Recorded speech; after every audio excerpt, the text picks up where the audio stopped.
राज्यातील अन्न व नागरी पुरवठा विभागामार्फत स्वस्त धान्य व जीवनावश्यक वस्तूंच्या वाहतुकीसाठी काढण्यात आलेल्या तब्बल 4,000 कोटी रुपयांच्या निविदा प्रक्रियेत मोठ्या प्रमाणावर भ्रष्टाचार झाल्याचा आरोप नांदगाव मतदारसंघाचे आमदार सुहास कांदेंनी केलाय।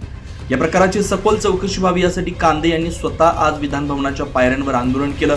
संबंधित निविदा तात्काळ रद्द करून संपूर्ण प्रकरणाची विशेष तपास पथक मार्फत चौकशी करण्याची मागणी आमदार कांदेंनी केली आहे। या भ्रष्टाचारामध्ये समीर भुजबळचा सहभाग आहे हे मी आवर्जून सांगतो।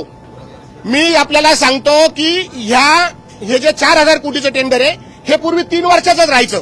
गेली 20 वर्षापासून 3 वर्षाचंच होतं। यावेळेस हे 5 वर्षाचं टेंडर केलेलं आहे आणि गेली 20 वर्षापासून तेच कॉन्ट्रॅक्टर आहेत। हायकोर्टात गेलो होतो, मी आपल्याला हायकोर्टाची प्रत देतो। हायकोर्टाने याच्यावर ताशेरे ओढले की गेली 12 ते 15 वर्षापासून तेच कॉन्ट्रॅक्टर का बरं आहेत? महाराष्ट्रात बाकी कॉन्ट्रॅक्टर शिल्लकच राहिले नाहीत का? बाकीचे कॉन्ट्रॅक्टर कामच करत नाही का?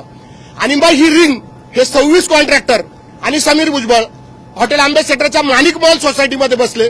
मी तर असं म्हणेल की एसआयटी स्थापन करा, यांचे लोकेशन चेक करा, समीर भुजबळचं लोकेशन चेक करा आणि ह्या कॉन्ट्रॅक्टरचं लोकेशन चेक करा। आपल्याला सगळे माणिक महलचे लोकेशन सापडतील। एसआयटी स्थापन करा। मी आदरणीय मुख्यमंत्री महोदयांना विनंती करतो की एसआयटी स्थापन करा आणि एसआयटी स्थापन करून याची चौकशी करा। समीर भुजबळांनी जी डील केली,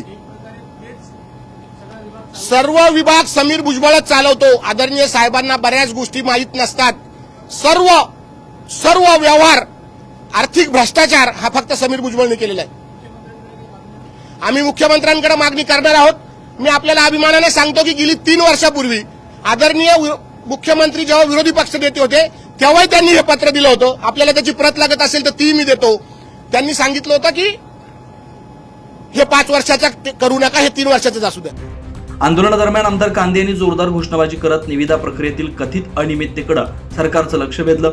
एकूणच या संपूर्ण प्रक्रियेच्या पारदर्शकतेवर आता मोठं प्रश्नचिन्ह निर्माण झालंय। आमदार सुहास कांदे यांनी थेट समीर भुजबळ यांच्यावर गंभीर आरोप केलेत। अन्न व नागरी पुरवठा विभाग प्रत्यक्षात समीर भुजबळच चालवत असून निविदा प्रक्रियेतील सर्व महत्त्वाचे निर्णय त्यांच्या प्रभावाखाली घेतले जात आहेत असा आरोप त्यांनी केलाय। त्यामुळे आता या प्रकरणाची चौकशीसाठी एसआयटी स्थापन होऊन निष्पक्षपणे याचा तपास होणार का बघणं महत्त्वाचं असणार आहे। 9 न्यूज महाराष्ट्र ब्युरो, नाशिक।